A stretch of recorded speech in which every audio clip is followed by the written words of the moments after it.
شروع اللہ کا نام لے کر جو بڑا مہربان نہایت رحم والا ہے۔ حامیم، اس کتاب کا اتارا جانا اللہ کی طرف سے ہے جو غالب ہے، دانا ہے۔ بے شک آسمانوں اور زمین میں ایمان والوں کے لیے اللہ کی قدرت کی نشانیاں ہیں، اور تمہاری پیدائش میں بھی اور جانوروں میں بھی جن کو وہ پھیلاتا ہے یقین کرنے والوں کے لیے نشانیاں ہیں، اور رات اور دن کے آگے پیچھے آنے جانے میں، اور وہ جو اللہ نے آسمان سے ذریعہ رزق نازل فرمایا، پھر اس سے زمین کو اس کے مردہ ہو جانے کے بعد زندہ کیا، اس میں اور ہواؤں کے گردش دینے میں عقل والوں کے لیے نشانیاں ہیں۔ یہ اللہ کی آیتیں ہیں جو ہم تم کو سچائی کے ساتھ پڑھ کر سناتے ہیں، تو یہ اللہ اور اس کی آیتوں کے بعد کس بات پر ایمان لائیں گے؟ ہر جھوٹے گناہگار پر افسوس ہے کہ اللہ کی آیتیں اس کو پڑھ کر سنائی جاتی ہیں تو ان کو سن تو لیتا ہے، مگر پھر غرور سے ضد کرتا ہے کہ گویا ان کو سنا ہی نہیں۔ سو ایسے شخص کو دکھ دینے والے عذاب کی خوشخبری سنا دو، اور جب ہماری کچھ آیتیں اسے معلوم ہوتی ہیں تو ان کی ہنسی اڑاتا ہے۔ ایسے لوگوں کے لیے ذلیل کرنے والا عذاب ہے، ان کے پیچھے دوزخ ہے، اور جو بھی یہ کرتے رہے کچھ بھی ان کے کام نہ آئے گا، اور نہ وہی کام آئیں گے جن کو انہوں نے اللہ کے سوا معبود بنا رکھا تھا، اور ان کے لیے بڑا عذاب ہے۔ یہ ہدایت کی کتاب ہے، اور جو لوگ اپنے پروردگار کی آیتوں سے انکار کرتے ہیں ان کو سخت قسم کا درد دینے والا عذاب ہوگا۔ اللہ ہی تو ہے جس نے سمندر کو تمہارے قابو میں کر دیا تاکہ اس کے حکم سے اس میں کشتیاں چلیں، اور تاکہ تم اس کے فضل سے معاش تلاش کرو، اور تاکہ شکر کرو۔ اور جو کچھ آسمانوں میں ہے اور جو کچھ زمین میں ہے، سب کو اسی نے اپنے حکم سے تمہارے کام میں لگا دیا۔ جو لوگ غور کرتے ہیں ان کے لیے اس میں قدرت کی نشانیاں ہیں۔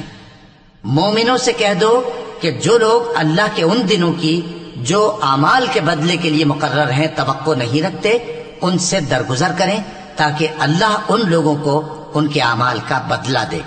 جو کوئی عمل نیک کرے گا تو اپنے لیے، اور جو برے کام کرے گا تو ان کا ضرر بھی اسی کو ہوگا، پھر تم اپنے پروردگار کی طرف لوٹ کر جاؤ گے۔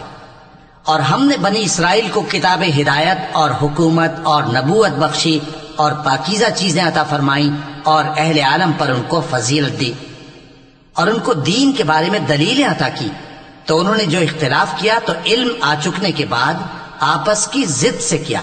بے شک تمہارا پروردگار قیامت کے دن ان میں ان باتوں کا جن میں وہ اختلاف کرتے تھے فیصلہ کر دے گا۔ پھر ہم نے تم کو دین کے کھلے رستے پر قائم کر دیا، تو اسی رستے پر چلے چلو، اور نادانوں کی خواہشوں کے پیچھے نہ چلنا۔ یہ اللہ کے سامنے تمہارے کسی کام نہیں آئیں گے، اور ظالم لوگ آپس میں ایک دوسرے کے دوست ہوتے ہیں، اور اللہ پرہیزگاروں کا دوست ہے۔ یہ قرآن لوگوں کے لیے دانائی کی باتیں ہیں، اور جو یقین رکھتے ہیں ان کے لیے ہدایت اور رحمت ہے۔ جو لوگ برے کام کرتے ہیں کیا وہ یہ خیال کرتے ہیں کہ ہم ان کو ان لوگوں جیسا کر دیں گے جو ایمان لائے اور عمل نیک کرتے رہے، اور ان کی زندگی اور موت یکساں ہوگی؟ یہ جو دعوے کرتے ہیں برے ہیں۔ اور اللہ نے آسمانوں اور زمین کو حکمت سے پیدا کیا ہے، اور تاکہ ہر شخص اپنے اعمال کا بدلہ پائے، اور لوگوں پر ظلم نہیں کیا جائے گا۔ بھلا تم نے اس شخص کو دیکھا جس نے اپنی خواہش کو اپنا معبود بنا رکھا ہے، اور باوجود جاننے بوجھنے کے گمراہ ہو رہا ہے؟ تو اللہ نے بھی اس کو گمراہ رہنے دیا، اور اس کے کانوں اور دل پر مہر لگا دی، اور اس کی آنکھوں پر پردہ ڈال دیا۔ اب اللہ کے سوا اس کو کون راہ پر لا سکتا ہے؟ تو کیا تم لوگ نصیحت نہیں حاصل کرتے؟ اور کہتے ہیں کہ ہماری زندگی تو صرف دنیا ہی کی ہے، کہ یہی مرتے اور جیتے ہیں، اور ہمیں زمانہ ہی ہلاک کر دیتا ہے۔ اور ان کو اس کا کچھ علم نہیں، محض قیاس آرائیاں کرتے ہیں۔ اور جب ان کے سامنے ہماری کھلی کھلی آیتیں پڑھی جاتی ہیں تو ان کی یہی حجت ہوتی ہے کہ اگر سچے ہو تو ہمارے باپ دادا کو زندہ کر لاؤ۔ کہہ دو کہ اللہ ہی تم کو جان بخشتا ہے، پھر وہی تم کو موت دیتا ہے، پھر تم کو قیامت کے روز جس کے آنے میں کچھ شک نہیں تم کو جمع کرے گا، لیکن بہت سے لوگ نہیں جانتے۔ اور آسمانوں اور زمین کی حکومت اللہ ہی کی ہے، اور جس روز قیامت برپا ہوگی اس روز اہل باطل خسارے میں پڑ جائیں گے۔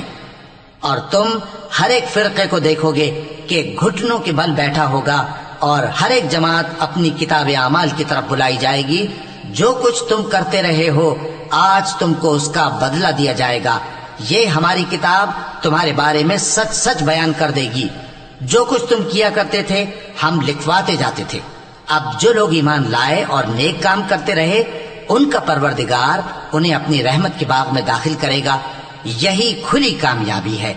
اور جنہوں نے کفر کیا ان سے کہا جائے گا کہ بھلا ہماری آیتیں تم کو پڑھ کر سنائی نہیں جاتی تھیں؟ مگر تم نے تکبر کیا اور تم نافرمان لوگ تھے. اور جب کہا جاتا تھا کہ اللہ کا وعدہ سچا ہے اور قیامت میں کچھ شک نہیں تو تم کہتے تھے ہم نہیں جانتے کہ قیامت کیا ہے، ہم اس کو محض خیالی سمجھتے ہیں اور ہمیں یقین نہیں آتا. اور ان کے اعمال کی برائیاں ان پر ظاہر ہو جائیں گی اور جس عذاب کی وہ ہنسی اڑاتے تھے وہ ان کو آ گھیرے گا. اور کہا جائے گا کہ جس طرح تم نے اس دن کے آنے کو بھلا رکھا تھا اسی طرح آج ہم تمہیں بھلا دیں گے، اور تمہارا ٹھکانہ دوزخ ہے اور کوئی تمہارا مددگار نہیں. یہ اس لیے کہ تم نے اللہ کی آیتوں کو مذاق بنا رکھا تھا اور دنیا کی زندگی نے تم کو دھوکے میں ڈال رکھا تھا. سو آج یہ لوگ نہ دوزخ سے نکالے جائیں گے اور نہ ان کی توبہ قبول کی جائے گی. پس اللہ ہی کے لیے ہر طرح کی تعریف ہے جو آسمانوں کا مالک ہے اور زمین کا بھی مالک اور تمام جہانوں کا پروردگار ہے. اور آسمانوں اور زمین میں اسی کے لیے بڑائی ہے اور وہ غالب ہے، دانا ہے.